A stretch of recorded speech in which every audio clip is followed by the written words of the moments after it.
हाँ जी, नमस्कार सभी को। एक बार पुनः आप सभी का हार्दिक स्वागत अभिनंदन है। मैं हूं आपके साथ वसीम और आप देख रहे हैं संकल्प का डिजिटल प्लेटफॉर्म। तो सभी साथी जुड़ जाइएगा। अपनी 5000 एमसीक्यू प्रश्नों की जो क्लास है वो प्रारंभ हो चुकी है।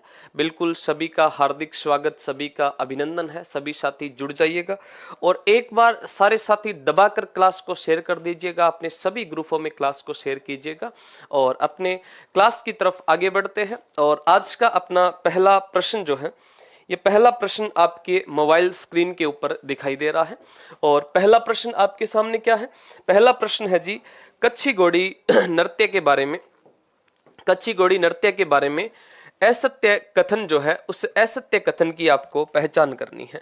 जो कच्छी घोड़ी नृत्य है, उस कच्छी घोड़ी नृत्य के बारे में असत्य कथन की आपको पहचान करनी है। बिल्कुल बिल्कुल सभी साथियों का स्वागत है। बिल्कुल वेरी गुड इवनिंग, सभी का स्वागत है। यह एक व्यवसायिक नृत्य है। यह नृत्य शेखावाटी, कुचामन, पर्वतसर व डीडवाना क्षेत्रों में किया जाता है। यह नृत्य प्राय होली के अवसर पर किया जाता है। यह नृत्य पुरुष प्रधान नृत्य है। इसमें से आपको सही जवाब जो है वो कमेंट करना है। सभी साथी क्लास को शेयर कीजिएगा भाई, है ना। बताइएगा इसमें से आपको सही जो उत्तर है वो कमेंट करना है कि कौन सा इसका ऑप्शन जो है वो बिल्कुल सही रहेगा। जय हिंद सर, बिल्कुल फ्रॉम जम्मू एंड कश्मीर। बिल्कुल जी, राणा संदीप दहिया जी, बहुत बढ़िया जी। तो कच्छी घोड़ी जो नृत्य है, ये कच्छी घोड़ी नृत्य कौन से प्रांत में किया जाता है? तो अपने शेखावाटी प्रांत में किया जाता है। शेखावाटी प्रांत के अंदर कच्छी घोड़ी नृत्य किया जाता है। पुरुषों के द्वारा किया जाता है, पुरुष प्रधान नृत्य है। विवाह के अवसर पर किया जाता है, विवाह के अवसर पर किया जाता है। साथ में ये लोक व्यवसाय के लिए भी किया जाता है। लोक व्यवसाय के लिए भी कौन सा नृत्य किया जाता है? कच्छी घोड़ी नृत्य किया जाता है। तो विवाह के अवसर पर यह नृत्य किया जाता है, जिस नृत्य का नाम क्या होगा? कच्छी घोड़ी नृत्य होगा। कौन सा होगा? विवाह के अवसर पर। बिल्कुल छबरमल गहलोत, गोविंद पारिक कलाकार, ठीक है, ओके। कच्छी घोड़ी विवाह के अवसर पर, पैटर्न कला पर आधारित, ठीक है, ओके। जय बजरंग बली की, बिल्कुल ठीक है, ओके। तो इस प्रश्न का जो सही उत्तर है वो कौन सा होगा? सी ऑप्शन इस प्रश्न का राइट उत्तर होगा कि कच्छी घोड़ी जो नृत्य है ये होली के अवसर पर नहीं, विवाह के अवसर पर कौन सा नृत्य किया जाता है? पुरुष प्रधान। तो कच्छी घोड़ी नृत्य हो जाएगा। लो जी, अगला प्रश्न आपके मोबाइल स्क्रीन के ऊपर आ गया है कि निम्न में से कौन सा युग्म असुमेलित है? इनमें से कौन सा युग्म जो है वो असुमेलित है? आपको असुमेलित युग्म जो है वो इसमें से बताना है। इसमें आपके सामने ऑप्शन नंबर ए में है जवारा नृत्य, ग्रासिया जाति, द्विचक्की नृत्य, मीणा जनजाति, रणबाजा नृत्य, मीणा, युद्ध नृत्य, भील जाति। बताओ इसमें से कौन सा प्रश्न जो है वो कौन सा ऑप्शन आपका सही रहेगा? पीडीएफ बेटा आपके सामने जो एक लिंक दिखाई दे रहा है टेलीग्राम चैनल का है, और उस टेलीग्राम चैनल के ऊपर लिंक जो है उसके ऊपर क्लिक कीजिएगा। सारी पीडीएफ वहां पर डाल दी गई है, वहां से आप अपनी पीडीएफ जो है उसको डाउनलोड कर लीजिएगा। बिल्कुल जी। तो सभी बच्चे बता रहे हैं कि जी द्विचक्की नृत्य या द्विचक्री जो नृत्य है वो कौन सी जनजाति का है? ये भील जनजाति का है। कौन सी जनजाति का है? तो भील जनजाति के द्वारा जो नृत्य किया जाता है, जिस नृत्य का नाम क्या है? तो भील जनजाति के नृत्य का नाम हो जाएगा द्विचक्की नृत्य, न कि मीणा जनजाति का है। कौन सा है? भील जनजाति का है। भील जनजाति का नृत्य है। और भील जनजाति का नृत्य कौन सा है? आपका द्विचक्री या द्विचक्की नृत्य हो जाएगा। कालबेलियों का सबसे अधिक आकर्षक प्रेम आधारित युगल नृत्य कौन सा है? कालबेलियों का सबसे अधिक जो है वो आकर्षक प्रेम पर आधारित, सबसे अधिक आकर्षक प्रेम पर आधारित युगल नृत्य कौन सा है? तो क्या शंकरिया नृत्य है, या फिर बागड़िया नृत्य है, या फिर पणिहारी नृत्य है, या फिर इडोणी नृत्य है? इनमें से कौन सा नृत्य है जो प्रेम के ऊपर आधारित है? तो इनमें से आपका शंकरिया नृत्य जो है वो किस पर आधारित है? प्रेम के ऊपर आधारित है। कौन सा? शंकरिया नृत्य कालबेलिया जनजाति का है। और कालबेलिया जनजाति का जो नृत्य है जिसका नाम है शंकरिया नृत्य, और शंकरिया नृत्य जो है, बिल्कुल शंकरिया जो नृत्य है ये कालबेलिया जनजाति के द्वारा किया जाता है। और ये नृत्य जो है, ये नृत्य सबसे अधिक आकर्षक प्रेम पर आधारित एक युगल नृत्य है, यानी कि इस नृत्य को स्त्री और पुरुषों के द्वारा किया जाता है। स्त्री और पुरुष जो है ये स्त्री और पुरुषों के द्वारा किया जाता है। कपल डांस इसको आप बोल सकते हो। कौन सा डांस है? कपल डांस बोल सकते हो। बिल्कुल सागर गुजारा जी, आपका स्वागत है। हाँ, फेरी लगाते हुए बागड़िया नृत्य करते हैं। जब ये फेरी लगाते हैं तो बागड़िया नृत्य करते हैं। कालबेलियों की एक महिला है जिसको प्रसिद्ध गुलाबोबाई है। बिल्कुल बिल्कुल प्रसिद्ध जो है वो प्रसिद्ध महिला जो है जिनका नाम क्या है? गुलाबोबाई है। और जो गुलाबोबाई है, इन गुलाबोबाई का इतिहास बड़ा खतरनाक इतिहास है। कहा जाता है कि बचपन में इनको जो है, जब इनका जन्म हुआ था तो लड़की समझकर मिट्टी में इनको दबा दिया था और वहां से जो है बाहर निकालते हैं, ये जीवित रह जाते हैं। बाद में अपने देश को जो है बिल्कुल इतनी भयंकर नृत्यांगना बनती है। कौन सी? तो भयंकर नृत्यांगना बनती है गुलाबोबाई। और गुलाबोबाई जिन्होंने जिनको जो है इनका एक नृत्य कालबेलिया नृत्य जो है इसको 2010 के अंदर विश्व धरोहर में शामिल किया गया था। और 2016 में इनको कौन सा अवार्ड मिलता है? पद्मश्री अवार्ड मिलता है। गुलाबोबाई को पद्मश्री अवार्ड से नवाजा जाता है। लो जी, एक और प्रश्न है, इसमें से आपको असंगत युग्म जो है वो बताना है। बिल्कुल सलूट है जी गुलाबोबाई को, बहुत बढ़िया।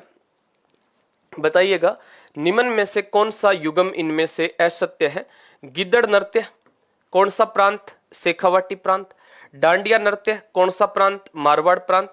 अग्नि नृत्य बीकानेर। बम नृत्य सवाई माधोपुर। और बम नृत्य सवाई माधोपुर का नहीं है। बम नृत्य कहाँ का है? मेवात प्रांत का है। कौन से प्रांत का है? मेवात प्रांत का जो नृत्य है, जिस नृत्य का नाम क्या है? बम रसिया नृत्य है। बम रसिया नृत्य मेवात प्रांत का है। या फिर हम यूं कहें कि भरतपुर का कौन सा नृत्य है? भरतपुर का अपना जो नृत्य है, जिस नृत्य का नाम क्या है? बम रसिया नृत्य है। कौन सा है? बम रसिया जो नृत्य है वो किसका हो जाएगा? बिल्कुल बम रसिया जो नृत्य है वो हो जाएगा आपके भरतपुर का हो जाएगा, मेवात प्रांत का हो जाएगा। अग्नि नृत्य जो है, इस अग्नि नृत्य का उद्गम बताओ कहां से होता है? इस अग्नि नृत्य का उद्गम जो है वो एक गांव से होता है, जिस गांव का नाम है कत्रियासर। और कत्रियासर गांव बताओ कहां पर पड़ता है? कत्रियासर गांव पड़ता है बीकानेर में। कत्रियासर गांव बीकानेर में पड़ता है। यहां से अग्नि नृत्य का उद्गम होता है। यह नृत्य जो है वो कौन से संप्रदाय के द्वारा? जसनाथी संप्रदाय के द्वारा कौन सा नृत्य किया जाता है? तो जसनाथी संप्रदाय के अनुयायियों के द्वारा अग्नि नृत्य किया जाता है। और इस नृत्य का जो स्थान होता है वो स्थान क्या होता है? तो इसका स्थान होता है जी धूणा। और धूणा जो है इसके चारों तरफ पानी का छिड़काव किया जाता है, जिसको जमाव कहा जाता है। इस नृत्य के अंदर और क्या क्या होता है भाई? तो यहाँ पर जो धूणे में प्रवेश करते हैं तो प्रवेश करते समय कौन सा नारा लगाते हैं? फतेह फतेह का नारा लगाते हैं। जब प्रवेश करते हैं तो फतेह फतेह का नारा लगाते हैं। और धूणे से जब बाहर निकलते हैं तो बाहर निकलते समय कौन सा नारा लगाते हैं? जय जय का इसमें नारा लगाया जाता है। और इस नृत्य में जो सिद्ध होता है, सिद्ध हो जाता है, यानी कि जो प्रसिद्ध होता है, निपुण होता है, उस निपुण व्यक्ति को क्या कहा जाता है? नृत्य में निपुण जो होता है उसको सिद्ध कहा जाता है। इसके अंदर हो जाएगा आपका एक तो नगाड़ा वाद्य यंत्र हो जाएगा, एक इसमें वाद्य यंत्र हो जाएगा झांझ, टल्ली जो वाद्य यंत्र है वो इसके अंदर बजाया जाता है। कौन से नृत्य के अंदर? अग्नि नृत्य के अंदर बजाया जाता है। अग्नि नृत्य के प्रमुख जो नृत्यकार थे इनका नाम क्या है? तो प्रमुख नृत्यकार जो है, एक का नाम तो हो जाएगा लाल नाथ और एक का नाम है जी चोखा नाथ है। क्या नाम है? चोखा नाथ है। हालांकि इसके जो प्रवर्तक थे जिनका नाम तो था रुस्तम जी। प्रवर्तक कौन से हैं अग्नि नृत्य के? रुस्तम जी है। शुरुआत अग्नि नृत्य की किसके द्वारा की जाती है? रुस्तम जी द्वारा शुरुआत की जाती है। तो बिल्कुल सारे साथी जो है एक बार क्लास को शेयर करके सभी क्लास को लाइक कर दीजिएगा। तो जो इसके प्रसिद्ध नृत्यकार है वो कौन से हो जाएंगे? नृत्यकार लाल नाथ और चोखा नाथ हो जाएंगे। इसमें से जो गिद्दड़ नृत्य है, ये गिद्दड़ या गिंदड़ जो नृत्य है ये शेखावाटी प्रांत में किया जाता है। कौन से प्रांत में? शेखावाटी प्रांत में गिंदड़ या गिद्दड़ नृत्य जो है वो किया जाता है। समाज की एकता का क्या हो जाता है? सूत्रधार हो जाता है। तो इसमें सही ऑप्शन कौन सा होगा? डी ऑप्शन इसका राइट उत्तर हो जाएगा। लालनाथ और चोखानाथ जी इसके बिल्कुल हो जाएंगे। अगला प्रश्न देखिएगा, निम्न में से कौन सा लोक नृत्य लयबद्ध तरीके से आगे बढ़ने व पीछे हटते हुए पैटर्न बनाने की कला के लिए प्रसिद्ध है? आगे बढ़ने और पीछे हटने के पैटर्न बनाने की कला पर आधारित है। इनमें से कौन सा नृत्य है? क्या वो चंग नृत्य है, या फिर कच्ची घोड़ी नृत्य है, या फिर बिंदोरी नृत्य है, या फिर बताओ कौन सा नृत्य है? नाहर नृत्य है। इनमें से बताना है आपको कौन सा नृत्य है। समझना आप बात को कि जो कच्ची घोड़ी नृत्य है ये पुरुष प्रधान जो नृत्य है, इसमें पुरुष जो है वो पुरुष चमकदार कपड़े पहनकर नकली घोड़ी पर सवार होते हैं। पुरुष चमकदार कपड़े पहनकर नकली घोड़ी पर सवार होते हैं और ये चार एक साइड खड़े हो जाते, चार एक साइड खड़े हो जाते हैं। जैसे ही ये आगे बढ़ते हैं, इस प्रकार से आगे आते हैं तो ऐसे लगता है जैसे फूल बन रहा है। क्या बन रहा है? फूल बन रहा है। और जैसे ही पीछे जाते हैं तो ऐसा लगता है जैसे फूल खुल रहा है। फूल का बनना और फूल का खुलना, फूल का बनना और फूल का खुलना कौन से नृत्य के अंदर होता है? कच्ची घोड़ी नृत्य में होता है। चंग नृत्य जो है ये किया जाता है महाशिवरात्रि से प्रारंभ होता है और महाशिवरात्रि से प्रारंभ होकर होली तक आपका बताओ कौन सा नृत्य किया जाता है? चंग नृत्य किया जाता है। सभी साथी कमेंट करके बताएंगे कि बिंदोरी नृत्य कहां का प्रसिद्ध है। बिंदोरी नृत्य सभी साथी कमेंट करके बताएंगे कि बिंदोरी नृत्य कहां का प्रसिद्ध है। नाहर नृत्य कहां का है? तो मांडलगढ़ का है। मांडलगढ़ का कौन सा नृत्य है? मांडलगढ़ का आपका नाहर नृत्य हो जाएगा। और ये नाहर नृत्य जो है, इस नाहर नृत्य की अगर बात करें तो ये नाहर नृत्य वास्तव में क्या होता है? तो नाहर नृत्य होली के 13 दिन बाद, होली के 13 दिन बाद, होली के 13 दिन बाद, 13 दिन बाद, 13 दिन बाद रंग तेरस को किया जाता है। रंग तेरस को ये नृत्य किया जाता है। होली के 13 दिन बाद रंग तेरस को किया जाता है। इसके अंदर कुछ 2-4 पुरुष जो है तो अपने शरीर के ऊपर 2-4 इसमें जो पुरुष है वो पुरुष शरीर के ऊपर क्या लगाते हैं भाई? शरीर पर रुई लगाते हैं। शरीर पर क्या लगाते हैं? रुई लगाते हैं। और एक क्या लगाते हैं? एक सिर पर लगा लेते हैं सींग। एक सिर पर क्या लगा लेते हैं? सींग लगा लेते हैं। तो इस नृत्य को जो है वो एक सींग वाला नृत्य, एक सींग वाला नृत्य, एक सींग वाला नृत्य इसको कहा जाता है। और एक सींग वाले शेर का नृत्य भी कहा जाता है। एक सींग वाले शेर का नृत्य भी इसको कहा जाता है। एक सींग वाले शेर का नृत्य भी इसको कहा जाता है। एक सींग वाले शेर का नृत्य भी कहा जाता है। वाले शेर का नृत्य भी इसको कहा जाता है। एक सींग वाले शेर का नृत्य भी कहा जाता है। और ये नृत्य प्रारंभ कब हुआ था? तो प्रारंभ होता है कि जब मुगल बादशाह अपने, जिनका नाम था शाहजहां, और शाहजहां विश्राम करने के लिए कहां पर रुकते हैं? मांडलगढ़ में। तब इनके मनोरंजन के लिए एक नृत्य शुरू किया जाता है, जिस नृत्य का नाम क्या हो जाएगा? तो उस नृत्य का नाम हो जाएगा नाहर नृत्य। और नाहर नृत्य बिल्कुल सर जी विज्ञापन बहुत आवे भाई, विज्ञापन आवे तो आपा इंगमा के कर सकम बताओ भाई हैं? इसके अंदर हम क्या कर सकते हैं बताइएगा। बहुत बढ़िया। तो इस प्रश्न का जो सही उत्तर है वो कौन सा हो जाएगा? बी ऑप्शन इसका जो है वो सही राइट उत्तर इसका कौन सा होगा? बी ऑप्शन जो है वो राइट उत्तर हो जाएगा। बताओ भाई, बिंदोरी नृत्य आपसे पूछा था, बिंदोरी नृत्य किसने बताया? किसी ने कमेंट नहीं किया बिंदोरी नृत्य का। बिंदोरी नृत्य जो है वो कब किया जाता है और कहां पर किया जाता है? तो बिंदोरी नृत्य चलो मैं बता देता हूं, झालावाड़। विवाह के अवसर पर भी होता है, होली के अवसर पर भी होता है। अगला है जी गुड़ला नृत्य कब किया जाता है? गुड़ला नृत्य जो है ये बताना है आपको कब किया जाता है गुड़ला नृत्य। बहुत बढ़िया, झालावाड़, बिंदोरी, झालावाड़। अब बता रहे सारे। कार्तिक की अमावस्या को किया जाता है, चैत्र कृष्ण अष्टमी को, और श्रावण शुक्ल तीज को, या फिर माघ शुक्ल पंचमी को। तो चैत्र कृष्ण अष्टमी को कौन सा नृत्य किया जाता है साहब? गुड़ला नृत्य किया जाता है। कौन सा नृत्य है? गुड़ला नृत्य है।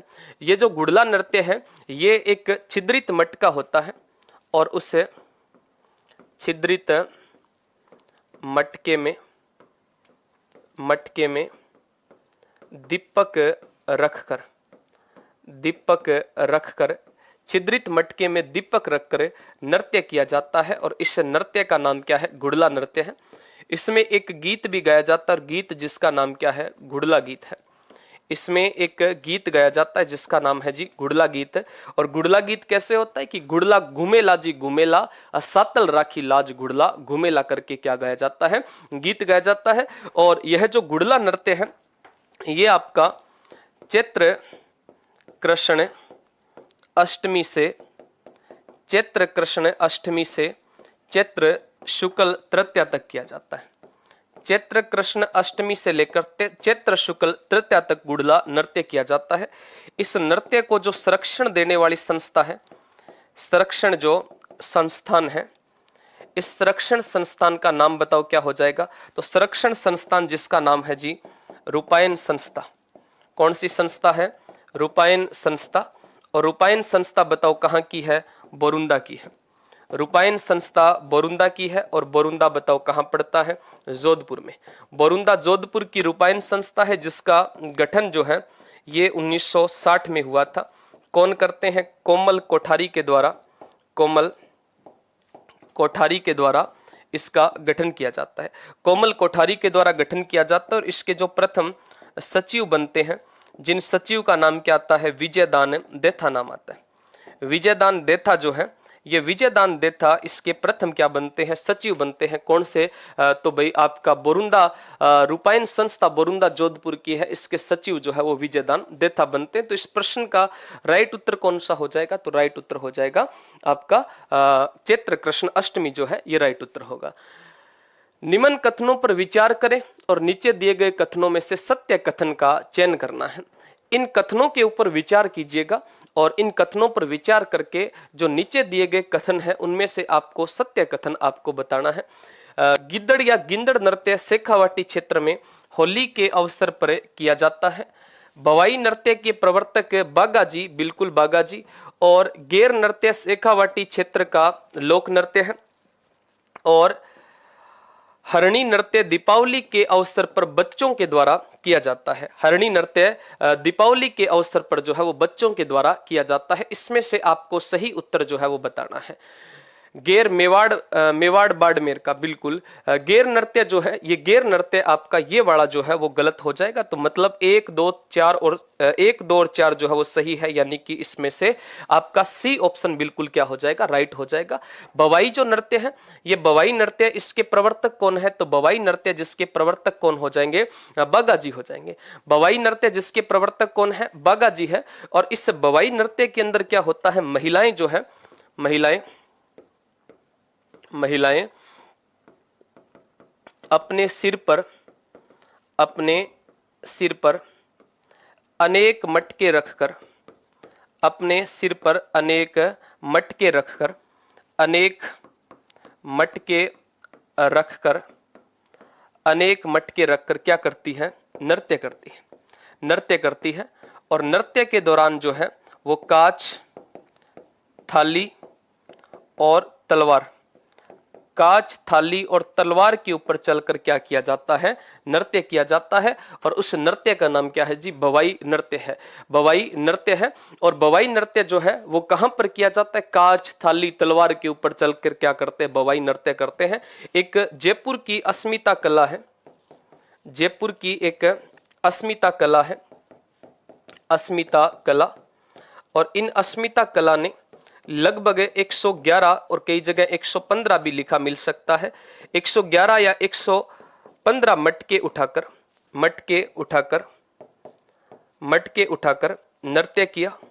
नृत्य किया। इनका नाम जो है, इनका नाम लिम्का बुक में दर्ज है। नाम जो है वो किस में है? लिम्का बुक में दर्ज है। लिम्का बुक में इनका नाम जो है वो दर्ज है। सबसे पहले जो बवाई नृत्य है वो सबसे पहले जोधपुर की पुष्पा व्यास ने किया था। सबसे पहले किसके द्वारा किया जाता है? तो सबसे पहले जोधपुर की पुष्पा व्यास है, इनके द्वारा किया जाता है। और इसमें जो अन्य नृत्यकार है जिसमें तारा शर्मा हो जाएंगे, रूप सिंह हो जाएंगे, बिल्कुल ये इसमें जो है वो अन्य नृत्यकार हो जाएंगे। लिम्का बुक में अपना नाम जो है वो दर्ज करवाया था। किसने? अस्मिता कला या अस्मिता कला जो है इनके द्वारा अपना नाम जो है वो लिम्का बुक में दर्ज करवाया था। ठीक है जी। इस नृत्य को जो प्रसिद्ध करने का श्रेय है ये किसको दिया जाता है? इस नृत्य को प्रसिद्ध करने का श्रेय बताओ किसको दिया जाता है? बताओ भाई।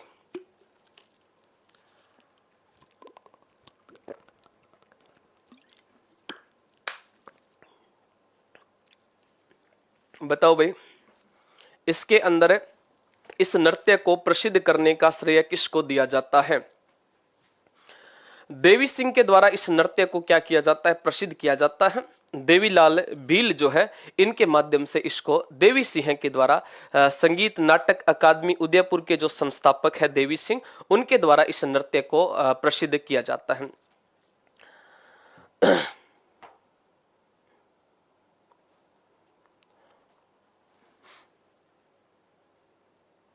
ठीक है। अलवर, डीग व भरतपुर जिलों में फाल्गुन की मस्ती में नगाड़ों के साथ में किया जाने वाला नृत्य का नाम है। नगाड़ों के साथ में किया जाने वाला जो नृत्य है, उस नगाड़ों के साथ में किया जाने वाला नृत्य है, उसका बताओ नाम क्या है? देवीलाल भील, देवी सिंह जो थे, इन देवी सिंह हैं जो अपने संगीत नाटक अकादमी उदयपुर जो है इसके संस्थापक है, और उनके साथ में देवीलाल के साथ में देवीलाल भील के माध्यम से उस नृत्य को, बवाई नृत्य को प्रसिद्ध किया जाता है। पुष्पा व्यास या कृष्णा व्यास जो है, दोनों ही नाम मिलते हैं भाई, है ना? हाँ, पुष्पा व्यास और कृष्णा व्यास सही है। ठीक है जी, ओके। अलवर, डीग व भरतपुर जिलों में फाल्गुन मास की मस्ती के अंदर जो नृत्य किया जाता है, गिद्दड़, घूमर, ढोल या फिर जो है बम नृत्य, तो इसमें से हो जाएगा आपका बम नृत्य जो है वो बिल्कुल सही हो जाएगा। फाल्गुन मास की मस्ती में जो है वो नृत्य किया जाता है बम नृत्य, जिसमें बम का अर्थ क्या होता है? तो इसमें बम का जो अर्थ है, ये बम का अर्थ होता है नगाड़ा। बम का अर्थ इसमें क्या होता है? नगाड़ा होता है। ढोल नृत्य कहाँ का प्रसिद्ध है? जालोर का प्रसिद्ध है ढोल नृत्य, और इस ढोल नृत्य को जो है वो बील डोली माली जो है ये इस नृत्य को करते। मीणा भी इसमें ढोल बजाते भाई, मीणा, इनके द्वारा ये नृत्य किया जाता है। ये नृत्य थाकना शैली में किया जाता है। थाकना शैली में किया जाता है। थाकना शैली के अंदर ये नृत्य किया जाता है, जिसमें हाथ में एक डंडा होता है और जो है यहाँ पर अपने बाजू के ऊपर एक रुमाल या पोतिया डाल लिया जाता है और फिर नृत्य किया जाता है। कौन सा नृत्य किया जाता है? तो नृत्य जिसका नाम हो जाएगा अपने ढोल नृत्य। तो आप बताइएगा सबसे पहले, इसमें सबसे पहले बताओ, इसमें ढोल नृत्य जो है वो किसने किया था? सबसे पहले बताओ किसने किया था? ढोल नृत्य बताओ सबसे पहले किसके द्वारा किया जाता है? बताओ सबसे पहले ढोल नृत्य जो है वो किसके द्वारा किया गया था? कौन बताएगा? देखते हैं। देवीलाल सामर को पद्म श्री, ठीक है, ओके। थाकना शैली में जयनारायण व्यास ने संरक्षण दिया था। बिल्कुल, जयनारायण व्यास के द्वारा संरक्षण दिया जाता है इस नृत्य को। जय नारायण व्यास जो है, इन जयनारायण व्यास के द्वारा इस नृत्य को संरक्षण दिया जाता है। इस नृत्य को जयनारायण व्यास के द्वारा संरक्षण दिया जाता है। कौन से नृत्य को? ढोल नृत्य को। ढोल नृत्य ये बताना है सबसे पहले किसने किया था। जालोर का प्रसिद्ध है, रूप सिंह राठौड़ के द्वारा किया जाता है। कौन सा टाबर? कोई जवाब देगा क्या? नहीं दिया है। रूप सिंह राठौड़, इनके द्वारा सबसे पहले जो है वो कौन सा नृत्य किया जाता है? ढोल नृत्य जो है ये किया जाता है। और ढोल नृत्य कहाँ का है? तो ढोल नृत्य हो जाएगा भाई आपके सांवरिया सेठ की। बिल्कुल बिल्कुल, जय नारायण व्यास, ठीक है, रूप सिंह राठौड़। अगला देखिए, निम्न में से कौन सा वाद्य यंत्र राजस्थान के 13 ताली नृत्य में प्रयोग नहीं किया जाता है? 13 ताली नृत्य के अंदर जो है वो प्रयोग नहीं किया जाता है।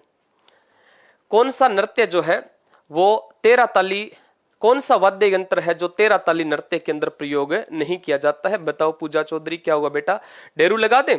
ठीक है जी, डेरू, मंजीरा, तानपुरा, चौतारा, इसमें से डेरू जो है, डेरू नहीं बजाया जाता है। गोगा जी के अनुयायी डेरू जरूर बजाते हैं। गोगा जी की छामली जो है उसके अंदर डेरू बजाया जाता है। तो जो आपका 13 ताली नृत्य है, इस 13 ताली जो नृत्य है इसके अंदर पुरुष जो है वो प्रमुख रूप से पुरुषों के द्वारा, प्रमुख रूप से पुरुष जो है वो इसमें कौन सा वाद्य यंत्र बजाते हैं? तो एक तो इनके द्वारा बजाया जाता है तंदूरा, एक बजाया जाता है रावण हत्ता, रावण हत्ता। ढोलक भी इसमें बजा लेते हैं, मंजीरा भी है, तानपुरा, चौतारा, ये सारे हो जाएंगे। डेरू इसमें नहीं होंगे। 13 ताली नृत्य जो है, इसकी जो प्रसिद्ध नृत्यांगना जो है, नृत्यांगना जिनका नाम हो जाएगा मांगी बाई। मांगी बाई कौन बताएगा? मांगी बाई का जन्म बताएगा। कौन बताएगा कि मांगी बाई का जन्म कहां पर हुआ था? मांगी बाई का जन्म स्थल इन आप में से देखते हैं कौन बता पाएगा? मांगी बाई का जो जन्म स्थल है वो कौन बताएगा? बताइएगा जल्दी से बताइएगा। मांगी बाई जो है, इन मांगी बाई का विवाह मैं आपको बता देता हूं। विवाह जो है वो किसके कहां पर होता है? पादरला गांव। और पादरला गांव के अंदर जो है इनकी शादी होती है। बेरूदास के साथ में विवाह हुआ था। किसके साथ में? बेरूदास के साथ में विवाह होता है।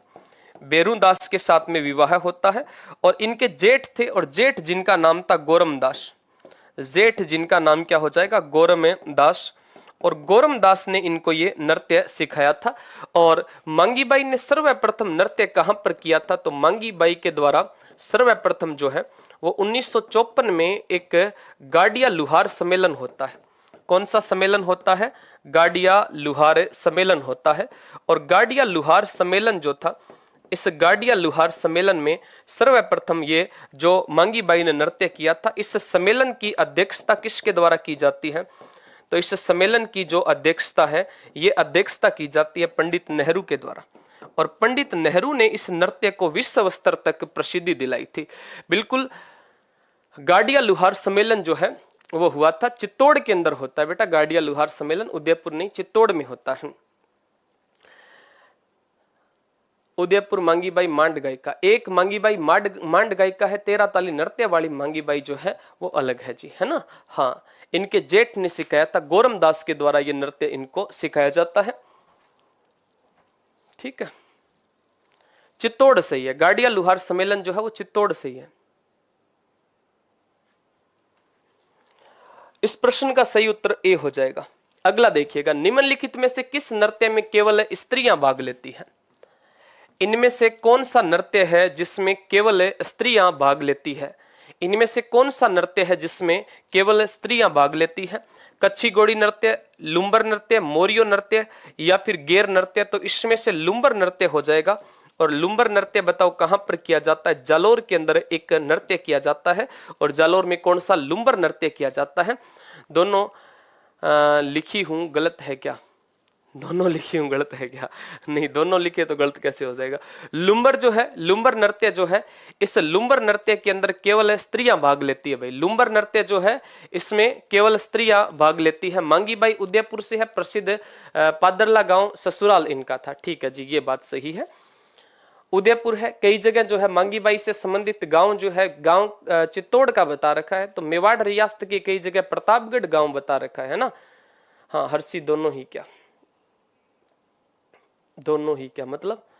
इंसान है, गलती होती है, गलती मरने के बाद नहीं होती केवल। ठीक है, ओके ओके। बताइए, लुम्बर जो नृत्य है, ये लुम्बर नृत्य जालोर का प्रसिद्ध है। और जालोर का जो लुम्बर नृत्य है, ये जालोर का लुम्बर नृत्य जो है वो महिलाओं के द्वारा किया जाता है। विवाह के अवसर पर किया जाता है, होली के अवसर पर भी किया जाता है। महिलाएं एक साथ इकट्ठी होकर ये नृत्य करती है, जिसका नाम क्या है? लुम्बर नृत्य है जी। ओके, आगे देखिएगा। निम्न में से वह नृत्य जो केवल पुरुषों के द्वारा किया जाता है। इनमें से ऐसा नृत्य जो केवल पुरुषों के द्वारा किया जाता है, तो हमने कई बार जिक्र किया है, कच्छी घोड़ी जो नृत्य है ये पुरुष प्रधान नृत्य है। कच्छी घोड़ी नृत्य कैसा नृत्य है? पुरुष प्रधान नृत्य है। अगला देखिए, निम्नलिखित में से कौन सा लोक नृत्य गुर्जर समुदाय से संबंधित है? इनमें से कौन सा लोक नृत्य जो है वो गुर्जर समुदाय से संबंधित है? बताइएगा, कौन सा लोक नृत्य है जो गुर्जर समुदाय से संबंधित है?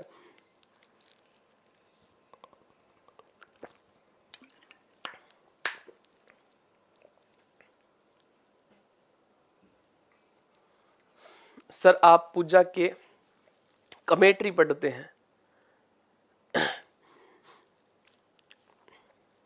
चरी नृत्य, बहुत बढ़िया। इनमें से अग्नि नृत्य, तेरह ताली नृत्य, गेर नृत्य, इनमें से जो चरी नृत्य है, ये चरी नृत्य जो है वो कहाँ का है? चरी नृत्य हो जाएगा किशनगढ़ का। कहाँ का? किशनगढ़ का एक नृत्य है जिस नृत्य का नाम क्या है? चरी नृत्य है। और चरी नृत्य जो है ये गुर्जर समुदाय से संबंधित है। इसमें महिलाएं क्या करती है भाई? इसमें महिलाएं जो है, ये महिलाएं अपने सिर पर कांस्य की चरी रखकर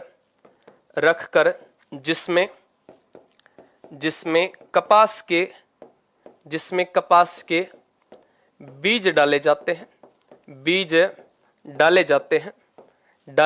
हैं और क्या करती है? नृत्य करती है। इसमें चरी से क्या निकलती है भाई? इसमें से चरी से आग की लपटें निकलती है। आग की क्या निकलती है? लपटें जो है वो किससे निकलती है? तो आग की लपटें जो है वो चरी से निकलती हैं। आग की लपटें जो है वो इसमें चरी से निकलती है। और ये नृत्य जो है वो किसके द्वारा? महिलाओं के द्वारा किया जाता है। और जो कांस्य की चरी होती है, उस कांस्य की चरी के अंदर अगर कपास के बीज डालेंगे ना, तो वो आपस में जैसे ही इधर उधर रुड़ेंगे तो वो बजेंगे, उसके साथ में चर चर की क्या करेंगे? आवाज करेंगे। वीर जी, श्री राम राम, बिल्कुल जी, राम राम। तो चरी जो नृत्य है, ये चरी नृत्य महिलाओं के द्वारा किया जाता है। चरी नृत्य की प्रसिद्ध जो नृत्यांगना है, ये बताओ भाई, कौन बताएगा?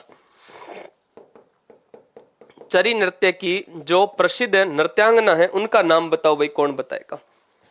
चरी नृत्य की प्रसिद्ध नृत्यांगना का नाम देखते हैं, कौन बताएगा? कौन सबसे पहले चरी नृत्य की? बहुत बढ़िया भाई, बहुत बढ़िया, शाबाश। फल्कूबाई बताया है और बहुत सही बताया है जी। फल्कूबाई जो है, ये फल्कूबाई जो है, ये अपने चरी नृत्य की क्या हो जाएगी? नृत्यांगना हो जाएगी। चरी नृत्य की नृत्यांगना हो जाएगी। इनके अलावा जो है, इनके अलावा एक हो जाएंगी सुनीता रावत, एक हो जाएंगे मोहन सिंह गौड़, और एक हो जाएंगे गोवर्धन कुंवर जो है, ये भी हो जाएंगे।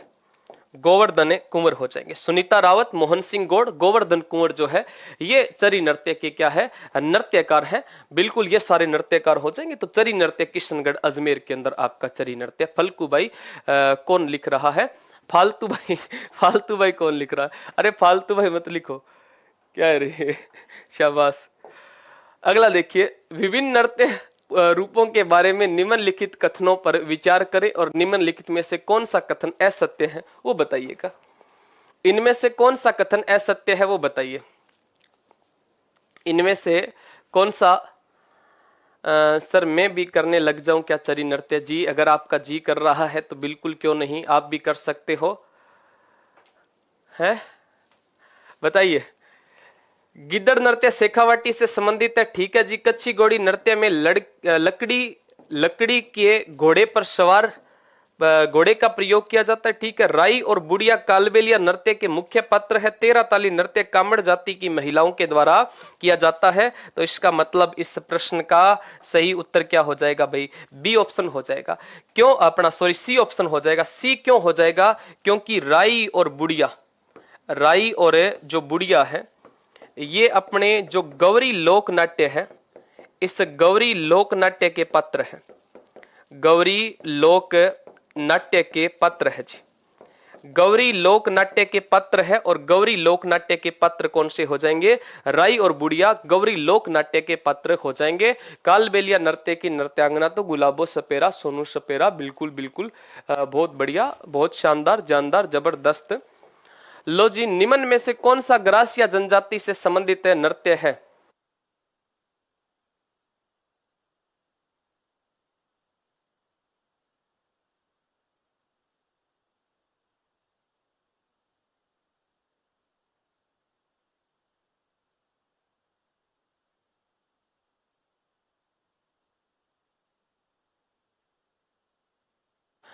अगला देखो, निम्न में से कौन सा ग्रासिया जनजाति से संबंधित नृत्य है? इनमें से आपको बताना है ग्रासिया जनजाति से संबंधित नृत्य कौन सा है। क्या गुड़ला नृत्य ग्रासिया जनजाति से संबंधित है? या वालर नृत्य ग्रासिया जनजाति से संबंधित है, या फिर गैर नृत्य, या फिर गौरी नृत्य? इनमें से ग्रासिया जनजाति से संबंधित नृत्य बताओ कौन सा है? तो ग्रासिया जनजाति से संबंधित वालर नृत्य है, और इस वालर नृत्य में वाद्य यंत्र का प्रयोग नहीं किया जाता है। वाद्य यंत्र का प्रयोग नहीं किया जाता है, प्रयोग नहीं किया जाता है, नहीं किया जाता है। वाद्य यंत्र का इसमें प्रयोग नहीं किया जाता है। कौन से नृत्य में? तो वालर नृत्य में। डाक टिकट 30 अप्रैल। अच्छा काजल, ठीक है, ओके। बिना वाद्य यंत्र के ये नृत्य किया जाता। अगला प्रश्न कि जब जोधा के पिता रणमल की मेवाड़ में हत्या कर दी गई तो जोधा ने वहां से भागकर कहां पर शरण ली थी? राव जोधा के पिता जिनका नाम था राव रणमल, और राव रणमल जो है, इन राव रणमल की हत्या हो जाती है, और राव रणमल जो है इनकी हत्या कौन से दुर्ग में होती है? मेवाड़ के दुर्ग में होती है, सॉरी चित्तौड़ में होती है, मेवाड़ के अंदर या फिर चित्तौड़ दुर्ग में होती है। और जब राव रणमल की हत्या होती है, इनकी हत्या जो है वो किसकी वजह से होती है? एक दासी जिसका नाम था बारमली। हंसाबाई के साथ में डाबरिया प्रथा के तहत आई एक दासी है, और उस दासी का नाम क्या है? बारमली नाम है। और बारमली जो है, इस बारमली की वजह से यहां पर रणमल राठौड़ की हत्या कर दी जाती है। और जब रणमल राठौड़ की हत्या होती है तब एक नगाड़ची थे, और नगाड़ची जिनका एक नारा आता है, और नगाड़ची जिनका नारा था कि जोधा भाग सके तो भाग, कि जोधा भाग सके तो भाग, भाग सके तो भाग, भाग सके तो भाग, तेरा रणमल मारा जाए, तेरा रणमल मारा जाए, ऐसा कहा जाता है एक नगाड़ची ने। जिस वजह से राव जोधा यहां से भागते हैं। और राव जोधा कहां पर जाते हैं भाई? तो राव जोधा पहले तो जाते हैं मंडोर की तरफ, मंडोर की तरफ जाते हैं। लेकिन मंडोर पर सिसोदियों का अधिकार देखकर एक गांव था जिस गांव का नाम था काहुनी गांव, उस काहुनी गांव में जाते हैं। और काहुनी गांव कहां पड़ता है? जांगल प्रदेश में पड़ता है जी। जांगल प्रदेश में एक गांव है जिस गांव का नाम है काहुनी गांव। जांगल प्रदेश बीकानेर के इस काहुनी गांव में शरण लेते हैं। यहां पर कितने वर्ष तक रुके थे? 15 वर्ष तक राव जोधा जो है वो जांगल प्रदेश बीकानेर के काहुनी गांव में रुकते हैं। हाँ बिल्कुल, तारा रणमल मारा जाए जो है ये कहा जाता है एक नगाड़ची के द्वारा।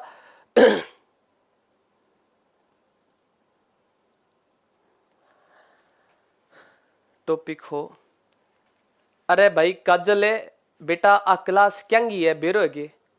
इस बात का पता है क्या ये क्लास किस लिए चल रही है? इस क्लास में आपका कोई एक भर्ती का टारगेट नहीं है। आप जिस भर्ती की तैयारी कर रहे हो उसमें अगर सिलेबस है तो ये क्लास देखना, अगर इस टॉपिक का सिलेबस नहीं है तो आप दूसरी जहां पर क्लास होगी अपनी सिलेबस के अनुसार उसको देख लेना है। इसमें इतना दुखी होने की कहां आवश्यकता है? अगर आपके इस वीडियो के अंदर या मान लो किसी भर्ती के अंदर ये टॉपिक नहीं लगता है तो किसी दूसरी में लगता है। ये तो सभी भर्तियों को कॉमन रख के इस क्लास को शुरू किया गया है। कुछ भी कह रहे होगी बिना सिलेबस के, किस चीज का सिलेबस था ये आपको? इस प्रश्न का सही उत्तर हो जाएगा काहुनी गांव। बीकानेर के संस्थापक राव बीका व राव सुजा के मध्य राज्य चिन्ह आदि वस्तुओं को लेकर झगड़े को शांत करवाने वाली जसमादे निमन में से किस मारवाड़ के शासक की पत्नी थी? जसमादे निमन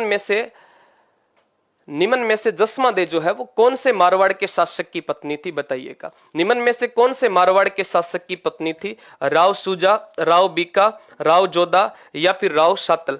इनमें से कौन से मारवाड़ के शासक की पत्नी थी? कौन? जसमादे। तो इनमें से देखिएगा राव जोधा जो है, इन राव जोधा की एक पत्नी है और राव जोधा की पत्नी जिनका नाम क्या है? जसमादे नाम है।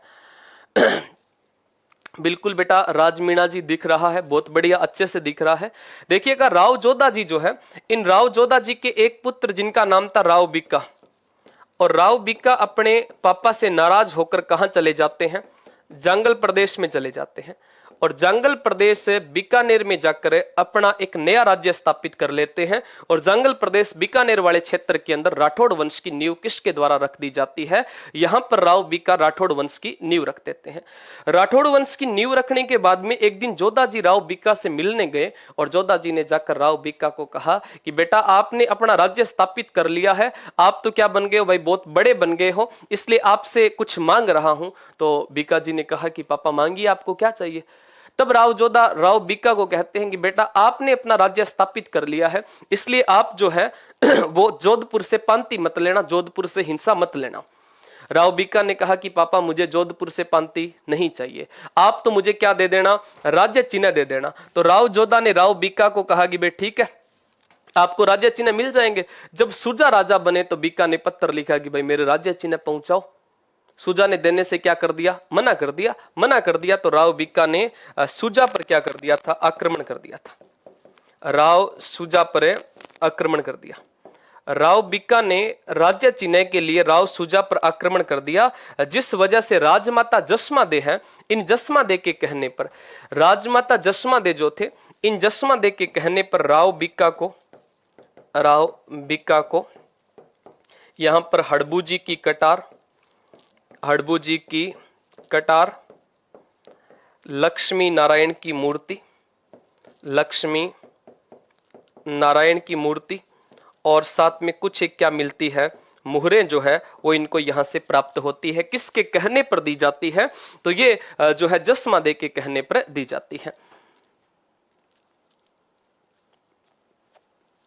ठीक है, अगला प्रश्न देखिएगा।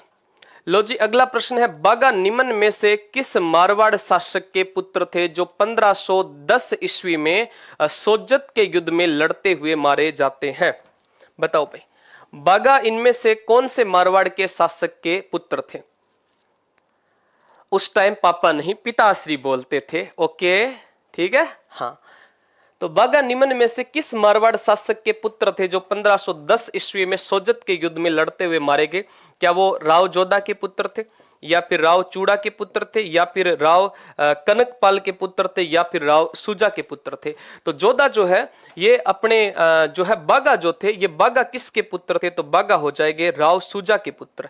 राव सुजा के पुत्र थे जिनका नाम था बागा, और बागा 1510 में सोजत के युद्ध में लड़ते हुए मारे जाते हैं। बागा जो है वो सोजत के युद्ध में लड़ते हुए मारे जाते हैं, सुजा के पुत्र थे। खानवा के युद्ध में 1527 में मारवाड़ रियासत से भी भाग लिया था। मारवाड़ की सेना का नेतृत्व निम्न में से किस शासक अथवा राजकुमार के द्वारा किया गया था? मारवाड़ के कौन से राजा या राजकुमार थे जिन्होंने खानवा के युद्ध में राणा सांगा का साथ दिया था? क्या राव गंगा थे, या फिर राव मालदेव थे, या वीरमदेव थे, या फिर राव चंद्रसेन थे? मारवाड़ के वह शासक बताइएगा कौन से थे। देखिएगा, खानवा का युद्ध जो है ये 17 मार्च 1527 को रूपवास भरतपुर में एक नदी है जिस नदी का नाम है गंभीर नदी। इस गंभीर नदी के किनारे कौन सा युद्ध होता है? खानवा का युद्ध होता है। इस खानवा के युद्ध में जो राणा सांगा थे, इन राणा सांगा ने एक प्रथा का प्रयोग किया था, जिस प्रथा का नाम था पाती पर्वन प्रथा, जिसके तहत राणा सांगा के साथ में 7 राजा थे, 9 इनके साथ में राव थे और 104 इनके साथ में सामंत थे। 7 राजा, 9 राव और 104 सामंत जो है वो किसके साथ में थे? यहाँ पर राणा सांगा के साथ में थे। और मालदेव से जो राणा सांगा की सहायता, अपने मारवाड़ से जो सहायता करने जाते हैं, जिनका नाम राव मालदेव था। और मालदेव कितनी सेना लेकर गए थे? तो मालदेव 4000 सैनिक लेकर सहायता करने जाते हैं, और राव गंगा जो है इनके द्वारा सहायता भेजी जाती है। इन्होंने सहायता भेजी थी। सहायता भेजते कौन है? राव गंगा। जाते कौन है?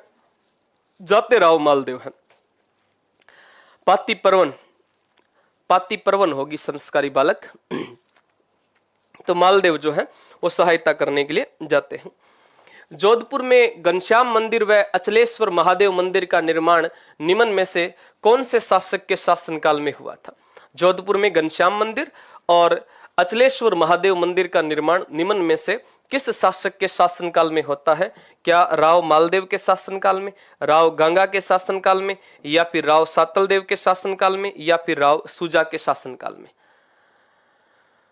गंगानासर कॉलेज के निर्माण में सबसे ज्यादा योगदान दिया था, बिल्कुल गंगा सिंह ने सबसे ज्यादा योगदान दिया था, लेकिन आंकड़े की अगर बात करें ना तो आंकड़ा तो सबसे ज्यादा जो है माधो सिंह वाला है। माधो सिंह सेकंड, जिन्होंने 5 लाख का चंदा दिया था मदन मोहन मालवीय को BHU बनारस हिंदू विश्वविद्यालय की स्थापना के अंदर। बताइएगा, तो राव गंगा जो है, इन राव गंगा के द्वारा एक तो बनवाया जाता है गांगेलाव तालाब, गांगेलाव तालाब, और एक इन्होंने बनवाया था घनश्याम मंदिर, या फिर इसको गंगश्याम मंदिर कहते हैं। एक बनवाते हैं अचलेश्वर महादेव मंदिर, महादेव मंदिर जो है इसका निर्माण करवाते हैं। अचलेश्वर महादेव मंदिर का निर्माण राव गंगा जी के द्वारा करवाया जाता है। और जो राव गंगा थे, अरे वो गंगा सिंह नहीं है, ये गंगा सिंह नहीं है, ये मारवाड़ के राव गंगा है, ये मारवाड़ के राव गंगा है, ये गंगा सिंह नहीं है बीकानेर वाले। आप बीकानेर वाले गंगा सिंह को बीच में मत घुसाओ। राजस्थान के भागीरथ जरूर है जी, मारवाड़ के भागीरथ उमेद सिंह नहीं गज सिंह है। मारवाड़ के भागीरथ गज सिंह सेकंड है, जिन्होंने पानी बचाओ आंदोलन चलाया था। 1986 में रुणेचा की पैदल यात्रा गज सिंह सेकंड के द्वारा की जाती है। ओके, ठीक है, वह तो बीकानेर के थे। हाँ, राव गंगा मारवाड़ के हैं, गंगा सिंह अलग है। महाराजा गंगा सिंह बीकानेर के शासक थे साहब। ये राव गंगा है जिन्होंने गांगेलाव तालाब बनवाया था, गंगश्याम मंदिर बनवाया था, साथ में जो है इनके द्वारा अचलेश्वर महादेव का मंदिर जो है उसका निर्माण करवाया जाता है।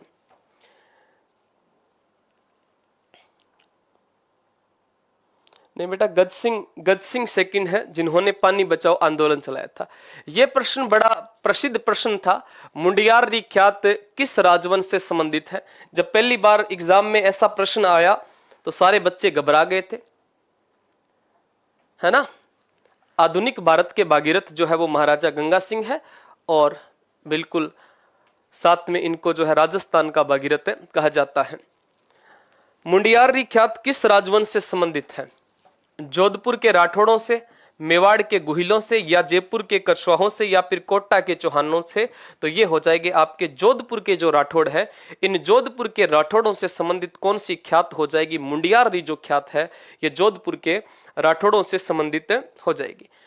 शेरशाह सूरी द्वारा पराजित होने के बाद में मालदेव ने अपनी पत्नी रूठी रानी उमादे को मनाने के लिए बताओ किस व्यक्ति को भेजा था? रूठी रानी उमादे को मनाने के लिए अपनी कौन सी पत्नी को भेजा था? अपनी पत्नी को मनाने के लिए जो है वो किस व्यक्ति को भेजा था?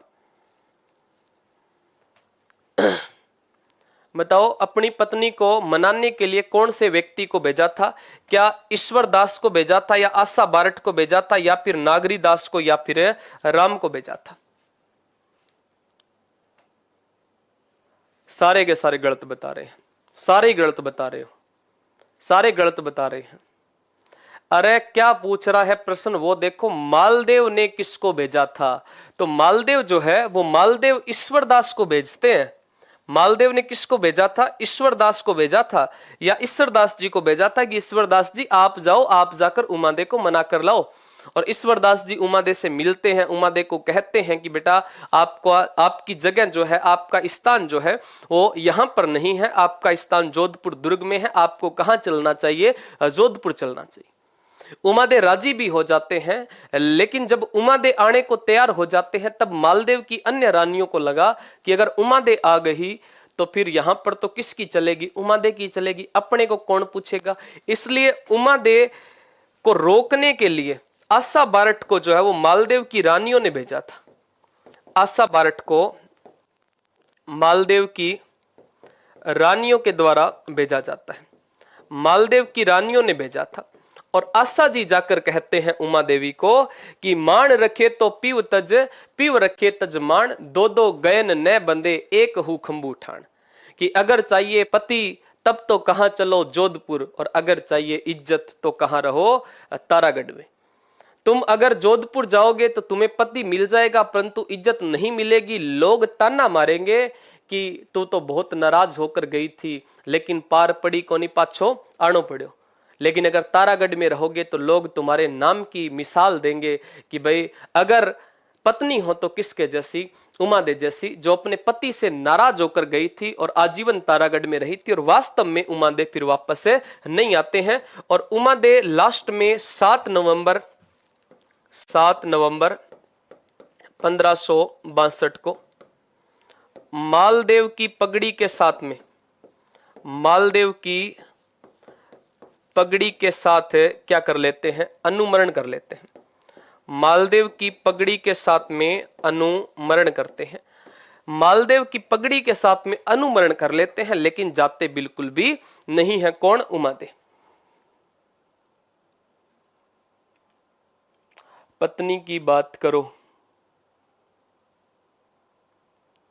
रावण देखने जाते हैं। बिल्कुल जी, रावण हर साल मरेगा, लेकिन फिर भी रावण अमर है, अमर अजर है।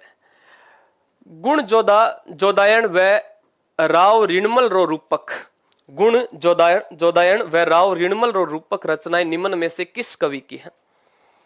यह रचनाएं बताओ इनमें से कौन सी कवि की है? ऐसी रानियां कहां मिलेगी? अमरारी चारण, या फिर पदमचंद, या फिर गार्डन पसाइत, या फिर ईश्वरदास। ये गुण जोदायन व राव ऋणमल रो रूपक रचनाएं जो है वो निम्न में से बताना है किसके द्वारा लिखी गई है। बताइएगा कौन लिखते हैं, किसके द्वारा लिखी जाती है? तो बिल्कुल कुछ बच्चे इसका सही उत्तर है रावण तो नहा लिया। अच्छा, रावण नहा लियो के बहुत बढ़िया है। तो गार्डन पसाइत जो है, इन गार्डन पसाइत के द्वारा गुण जोदायन व राव ऋणमल रो रूपक नामक क्या लिखा जाता है? ग्रंथ लिखा जाता है। अगला प्रश्न है, औरंगजेब के पुत्रों में के मध्य जब उत्तराधिकारी युद्ध प्रारंभ हुआ तब मारवाड़ के शासक बताना है कौन से हैं? क्या मारवाड़ के शासक अजीत सिंह थे, जसवंत सिंह थे, गज सिंह थे, या फिर बख्त सिंह थे? देखो, औरंगजेब जो थे, इन औरंगजेब की मृत्यु होती है 1707 में। और 1707 में औरंगजेब की मृत्यु के बाद में औरंगजेब के पुत्रों में उत्तराधिकारी को लेकर एक युद्ध हुआ था जिसका नाम था जाजऊ का युद्ध, जो होता है 2 जून 1707 को होता है। और 2 जून 1707 को जो जाजऊ या फिर जाजई का युद्ध हुआ था, इसमें एक तरफ तो हो जाएंगे यहां पर आजम, और एक तरफ हो जाएंगे मुअज्जम। एक तरफ कौन हो जाएंगे? मुअज्जम हो जाएंगे। और जब आजम और मुअज्जम के बीच में युद्ध लड़े जा रहे हैं, तब अपने जोधपुर के नए नवेले शासक कौन से हैं? अजीत सिंह हैं, जो कब बने थे? 1707 से लेकर 1724 ईस्वी तक का समय अजीत सिंह का है। जसवंत सिंह की मृत्यु कब होती है? 28 नवंबर 1678 को मृत्यु किसकी होती है? जसवंत सिंह की। और जब जसवंत सिंह की मृत्यु होती है, तब जसवंत सिंह के एक भी जीवित संतान नहीं था, जीवित पुत्र नहीं था। इनकी 2 रानियां जरूर थी और दोनों गर्भ से थी। एक जस कंवर यादवी था, और दूसरा कौन सा है? दूसरी कौन सी पत्नी थी? एक नरुका थी, जिन्होंने कालांतर में अजीत सिंह और दल थम्मन जैसे पुत्रों को जन्म दिया था। तो अपने मारवाड़ के इस समय जो राजा थे, जिनका नाम था अजीत सिंह।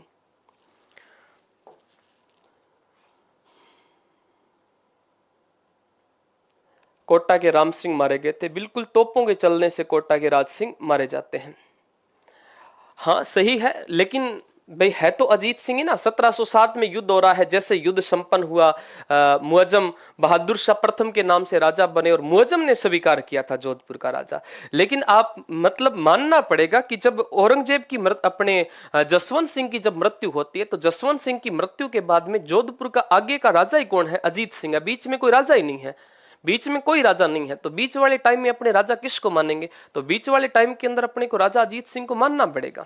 जैसे राव रणमल की मृत्यु 1438 में होती है, और 1453 में राव जोधा वापस मंडोर पर अधिकार करते हैं। तो अगर आपसे पूछा जाए कि 1438 से 1453 तक जोधपुर के राजा कौन थे, तो जोधपुर के राजा तो आपको बताना पड़ेगा कि कौन से रहेंगे? राव जोधा रहेंगे। लो जी, मारवाड़ के शासक मानसिंह का शासनकाल मानसिंह का शासनकाल 1803 में आरंभ होता है। यह किस मारवाड़ के शासक के पुत्र थे? कौन से मारवाड़ के शासक के पुत्र हैं बताइएगा। इनमें से किसके पुत्र थे? विजय सिंह, भीम सिंह, राम सिंह या फिर इनमें से कोई नहीं? वास्तव में तो अगर देखा जाए ना तो विजय सिंह जो है, इन विजय सिंह के पुत्र थे। और पुत्र कौन थे? पुत्र थे जिनका नाम था मानसिंह। या फिर हम यूं कह सकते हैं कि मानसिंह क्या थे? दत्तक पुत्र थे। और दत्तक पुत्र किसके हैं? तो दत्तक पुत्र हो जाएंगे विजय सिंह के, क्योंकि दो व्यक्ति हैं।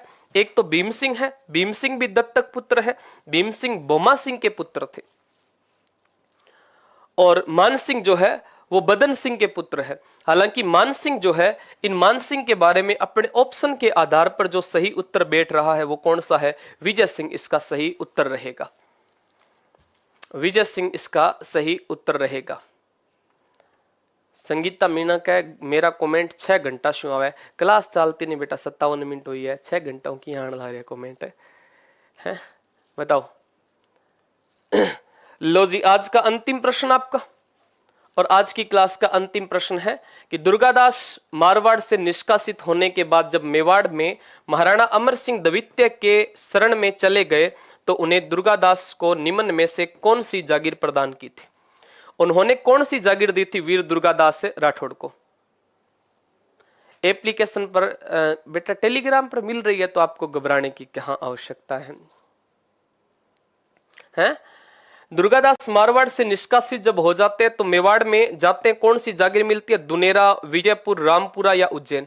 देखिएगा, दुर्गादास राठौड़ को जब अजीत सिंह ने शासक बनने के बाद में देश निकाला दिया था तो दुर्गादास सबसे पहले मेवाड़ के कौन से राजा के पास जाते हैं? मेवाड़ के अमर सिंह सेकंड के पास गए थे। और अमर सिंह सेकंड जो है, इन्होंने रामपुरा की जागीर दी थी, रामपुरा की जागीर दी थी। उसके बाद में संग्राम सिंह सेकंड राजा बनते हैं और संग्राम सिंह सेकंड बताओ कौन सी जागीर देते हैं?